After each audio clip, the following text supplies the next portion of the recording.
बहुत ज़रूरी है करना, क्योंकि नहीं करने से भी हम लोग फिर वही भटक जाते हैं और हमारी उन्नति नहीं हो पाती। समय तो बीतता ही रहता है, ऊर्जा खत्म होती रहती है। लेकिन अक्सर युवा भागते हैं कि नहीं, मुझे तो अभी पढ़ाई करनी है, मुझे तो अभी ये करना है, गीता वगैरह मेरे लिए नहीं है। कहानी के माध्यम से हो, कोर्स के माध्यम से हो, किसी गाने के माध्यम से, साहित्य के माध्यम से हो, शास्त्र के माध्यम से हो, ले दे करके जो आज की करंट प्रॉब्लम्स भी हैं जिससे एक युवा जूझता है, चाहे वो एंजाइटी हो, डिप्रेशन हो। अगर हम सामाजिक मुद्दों पे ध्यान नहीं देंगे, समाज ही नहीं रहेगा, देश ही नहीं रहेगा, हमारी पृथ्वी ही नहीं रहेगी। जैसे कि अभी क्लाइमेट चेंज का मुद्दा चल रहा है, और जिसका राह गीता ही है, जो आचार्य प्रशांत पढ़ाते हैं। और सीखना है, जानना है, संघर्ष करना है, खुद में सुधार करना है, जितनी भी कमियां हैं उसको हटाना है। बोध बिंदु के सभी दर्शकों को मेरा नमस्कार। अपना नाम बताइए। मेरा नाम सुचि सौरभ है। और आप क्या करते हैं? पढ़ाई करते हैं, कोई काम करते हैं? अपने बारे में थोड़ी चीजें बताइए। अभी तो हम पढ़ाई करते हैं, गीता शास्त्र से जुड़े हुए 2-3 महीने हुआ है। बहुत ही अच्छा लग रहा है, सब चीज सीखने में, जानने में, काम करने में, सब चीज में अच्छा ही अच्छा लग रहा है। आज़ादी भी हो रहा है। तो आप किस चीज की पढ़ाई करते हैं? एग्जैक्टली आप क्या करते हैं?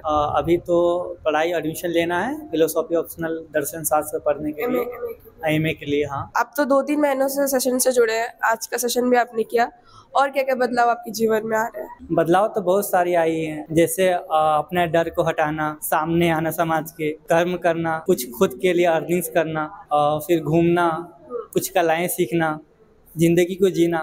किन तरह की कलाएं सीखी हैं आपने? जैसे कि गाना गाना, डांस करना, साइकिलिंग करना, स्विमिंग करना, और जीवन को ऊंचा उठाना, कुछ नया पढ़ना, कुछ नया सीखना। तो ये जो आजकल लोग बोल रहे होते हैं कि बहुत सारा डिस्ट्रैक्शंस और बहुत एंजाइटीज से युवा जो गुजर रहा है आज का, बट आप तो इतनी सारी चीजें कर रहे हो, तो आपके एंजाइटीज कहाँ गए? आपके डिप्रेशंस, वो सारी चीजें कहाँ गई? एंजाइटी, डिप्रेशन, मुझे लगता है लोगों को गलत जीवन, गलत आदत, गलत शौक, गलत मान्यता, परंपरा मानने से ही होती है।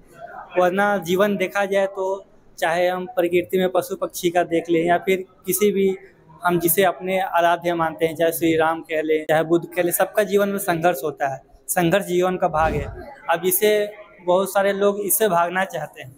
तो मतलब ले दे करके जो आज की करंट प्रॉब्लम्स भी हैं जिससे एक युवा जूझता है, चाहे वो एंजाइटी हो, डिप्रेशन हो, किसी भी तरीके के उलझन हो, उससे भी निकलने के लिए ये जो पूरा का पूरा बौद्ध साहित्य है जो आचार्य जी सामने लेकर के आ रहे हैं, यही एक तरीका है। लेकिन अक्सर युवा भागते हैं कि नहीं, मुझे तो अभी पढ़ाई करनी है, मुझे तो अभी ये करना है, गीता वगैरह मेरे लिए नहीं है। तो इस पर क्या कहेंगे? उनसे ही कहना है कि खुद से प्रेम करें, खुद को जाने, और जिसका राह गीता ही है, जो आचार्य प्रशांत पढ़ाते हैं, या फिर वह उनके आत्मा से वो खुद भी सीख सकते हैं, या फिर आत्मा बोध से, या फिर किसी भी तरीका से इसे सीखा जा सकता है। चाहे मतलब उन्हें बौद्ध साहित्य की तरफ ही आना होगा। वो जो आज के जो वो छोटे मोटे जो सॉल्यूशंस हो रहे होते हैं, इधर चले जाकर मुझे ठीक हो जाएगा, मैं वहां जाकर ठीक हो जाऊंगा, इससे काम नहीं चलेगा। झांकना खुद में ही पड़ेगा। तो आचार्य जी किन किन बौद्ध साहित्य को हम युवाओं तक लाने की कोशिश कर रहे हैं? आप सेशंस में जुड़े हैं, तो क्या आचार्य जी क्या क्या पढ़ाते हैं? आचार्य जी संत सरिता में बहुत सारे चीज पढ़ाते हैं। संत वाणी, जैसे कबीर दास हो गए, तुलसीदास हो गए, फिर श्री राम की, श्री कृष्ण की, गौतम बुद्ध की, महावीर की, नानक जी की, जीसस की, सभी धर्मों के बात करते हैं। या फिर जो भी समुदाय हैं, धर्म तो एक ही है, मनोवैज्ञानिक, दर्शन, सभी मुद्दों पे बात करते हैं, जो जीवन को एक ऊंचा उद्देश्य देता है। जो आपने जैसे बात की, एंजाइटी, डिप्रेशन, या फिर जितने भी दिक्कतें आती है मानव के जीवन के राह में, जितने भी दुष्कर्म, कुकर्म हो रहे हैं, या फिर जो सुकर्म होने चाहिए, या फिर उस दुख का कारण क्या है, ये सारी चीज़ें गीता के माध्यम से, उपनिषद के माध्यम से, वेदांत के माध्यम से वे हमारे सामने रखते हैं। और भी जितने तरीके से उनसे हो सकता है, सारी चीज़ें हमारे सामने प्रस्तुत करते हैं, चाहे वो कहानी के माध्यम से हो, कोट्स के माध्यम से हो, साहित्य के माध्यम से हो, शास्त्र के माध्यम से हो, किसी गाने के माध्यम से, किसी श्लोक के माध्यम से, ऐसे ही हमारे सामने सभी तरह से बात रखते हैं। और वो एक बहुत ही इजीली हमारे फ़ोन पर अवेलेबल है। हम आराम से ऐप डाउनलोड करके एनरोल होके, सेशंस में एनरोल होके उन सबको अपने स्क्रीन पर देख सकते हैं, जो कि आज से पहले शायद संभव नहीं होता। मतलब इतना दुनिया भर का बौद्ध साहित्य इतने इजीली हमें अवेलेबल हो जाता है।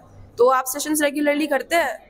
सच कहें तो उतना तो नहीं हो पाता है, लेकिन सुधार करने की कोशिश कर रहे हैं और भी सीखने की। तो सेशंस रेगुलरली करने की जरूरत है या नहीं है? नहीं नहीं, ये बहुत ज़रूरी है करना, क्योंकि नहीं करने से भी हम लोग फिर वही भटक जाते हैं या फिर सस्ते चीज़ों में फंस जाते हैं, सस्ते शौक, सस्ते चीज़ें में, और हमारी उन्नति नहीं हो पाती। समय तो बीतता ही रहता है, ऊर्जा खत्म होती रहती है, संसाधन सभी उपयोग होते रहते हैं। हम नहीं जानते हैं कि पूरे दुनिया में कितनी सारी चीज़ें चल रही है या फिर कितने सारे मुद्दे हैं। व्यक्तिगत नहीं, सामाजिक मुद्दे भी होते हैं।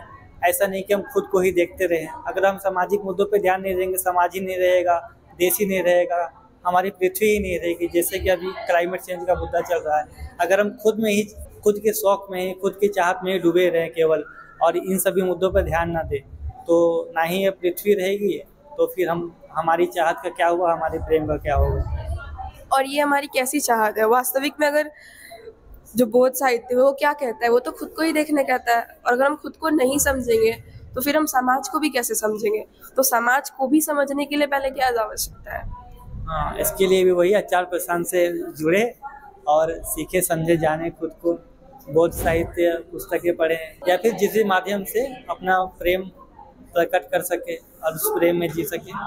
तो अब आपके जीवन में संघर्ष है और एक ऊंचा उद्देश्य है। हाँ, और सीखना है, जानना है, संघर्ष करना है, खुद में सुधार करना है, जितनी भी कमियां हैं उसको हटाना है। ठीक है, आपसे बात करके ऐसा लगा। धन्यवाद।